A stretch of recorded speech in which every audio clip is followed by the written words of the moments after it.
오늘은 밤마다 뒤척이며 잠 못 이루는 분들을 위한 특별한 시간을 준비했습니다. 수면장애로 고생하고 계신 분들, 더 이상 혼자 고민하지 마세요. 지금부터 수면의 질을 개선하고 꿀잠을 자는 완벽한 방법들을 알려드리겠습니다. 수면장애 극복의 가장 기본적이면서도 중요한 단계는 바로 수면 환경을 최적화하는 것입니다. 우리의 몸은 주변 환경에 매우 민감하게 반응하며 이는 수면의 질에 결정적인 영향을 미칩니다. 먼저 빛에 대해 말씀드리겠습니다. 밤에는 뇌에서 멜라토닌이라는 수면 호르몬이 분비되어 잠을 유도합니다. 그런데 작은 빛이라도 있다면 멜라토닌 분비가 억제되어 잠들기 어려워집니다. 침실은 완전히 어둡게 만드는 것이 중요합니다. 암막 커튼을 사용하거나 수면 안대를 착용하는 것을 추천합니다. 특히 스마트폰이나 태블릿 등 전자기기에서 나오는 블루라이트는 멜라토닌 생성을 방해하므로 잠들기 최소 1시간 전부터는 사용을 자제해야 합니다. 적절한 습도 50%에서 60% 유지도 도움이 됩니다. 이제 전문가들이 가장 우선적으로 권하는 치료법에 대해 말씀드리겠습니다. 불면증 전문가들이 최우선으로 권하는 불면증에 대한 치료 방법은 불면증 인지행동 치료입니다. 전 세계의 불면증 치료 가이드라인에는 모두 인지행동 치료를 1차로 선택하라는 추천이 있습니다. 불면증 인지행동 치료는 불면증을 만성하게 만드는 지속 요인을 없애는 것에 목적이 있으며 치료를 통해 일주기 리듬과 수면의 항상성을 회복하는 데에 영향을 주고자 하는 것입니다. 치료의 요법에는 수면 제한 요법과 자극 조절 요법, 그리고 인지 치료가 있습니다. 자극 조절 요법은 침대와 침실 환경을 수면을 방해하는 행동과의 연결을 끊어내도록 변화시키고 수면을 강화하는 행동과 연결하여 일관성 있는 수면 마이너스 각성 패턴을 만드는 것이 목적입니다. 예를 들어 졸릴 때만 자고 잠과 성행위 이외의 다른 용도로 침대를 사용하지 않는 것입니다. 잠이 오지 않으면 10분 내지 15분 정도 후에 다시 일어나는 것도 중요합니다. 수면 제한 요법은 자극 조절 요법과 함께 진행되는 치료로 누워있는 시간을 실제 수면 시간과 거의 일치하게 제한하고 수면 스케줄을 규칙적으로 고정하는 것이 핵심입니다. 치료자는 환자가 작성해온 2주간의 수면 일지를 바탕으로 누워있는 시간을 처방해줍니다. 인지 치료는 수면을 개선하는 행동에 대한 잘못된 믿음을 변화시켜 인지력을 재구성하는 것입니다. 예를 들어 어떤 환자가 하루에 8시간 이상 자지 못하면 건강하지 못하다라는 믿음이 있다고 하면 그들에게 8시간 자려고 노력하는 것보다 8시간을 자야 한다는 걱정 때문에 도리어 불면증이 심해지는 결과를 불러올 수 있다고 인지를 바꿔주는 것입니다. 수면 위생도 매우 중요합니다. 다음날 피곤하지 않을 정도만 잡니다.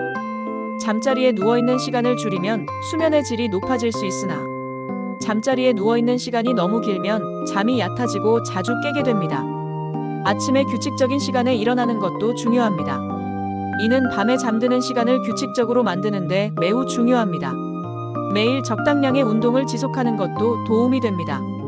규칙적인 유산소 운동인 걷기, 조깅 등은 수면의 질을 향상시키는데 큰 도움이 됩니다. 그러나 어쩌다 한번 운동을 열심히 했다고 해서 잠을 자는데 도움이 되지는 않습니다. 자는 동안 심한 소음은 잠을 방해하기 때문에 조용한 환경을 만들고 덥거나 춥지 않도록 침실 온도를 유지해야 합니다.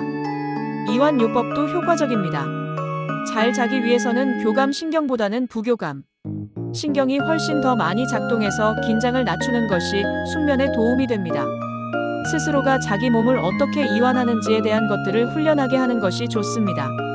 스스로 수면 상태를 들여다보는 것도 중요합니다.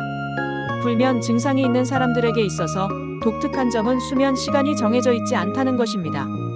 사람은 항온 동물이며 항상 일정하게 유지하려고 하는 항상성이 있는데 그 항상성이 깨지는 것이기 때문에 항상 똑같은 시간에 일어나는 것이 가장 중요합니다.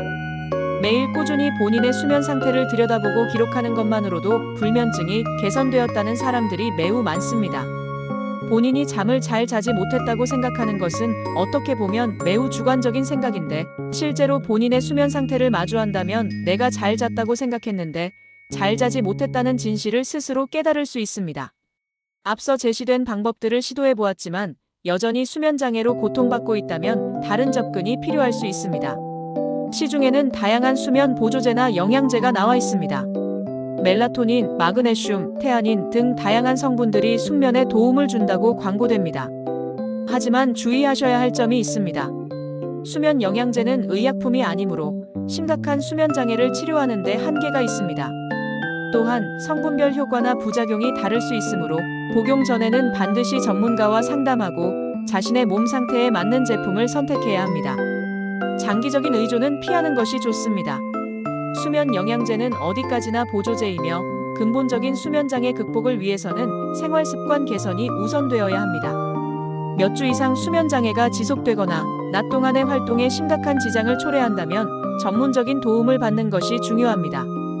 수면 클리닉, 정신건강의학과, 신경과 전문의 등을 찾아 상담할 수 있습니다. 수면 다원 검사 등을 통해 자신의 수면 문제를 정확하게 진단받고 인지행동 치료, 약물 치료 등 개인에게 맞는 치료법을 찾을 수 있습니다. 수면제는 환자의 불면증을 매우 효과적이고 쉽게 해결하는 방법이기는 하지만 의존 및 남용의 문제가 발생할 수 있습니다.